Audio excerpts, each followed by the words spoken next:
মানুষ বড়ই স্বার্থপর রে, বড়ই স্বার্থপর।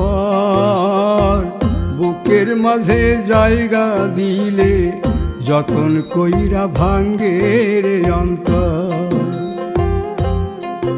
মানুষ বড়ই স্বার্থপর রে, বড়ই স্বার্থপর। বুকের মাঝে জায়গা দিলে যতন কইরা ভাঙ্গে রে অন্তর। অচিনা এক জংলা পাখি যতন কইরা বুকে রাখছি, বুকের পাজর ভাঙ্গা সে যে সাজায় অন্যের ঘর রে, সাজায় অন্যের ঘর। মানুষ বড়ই স্বার্থপর রে, বড়ই স্বার্থপর।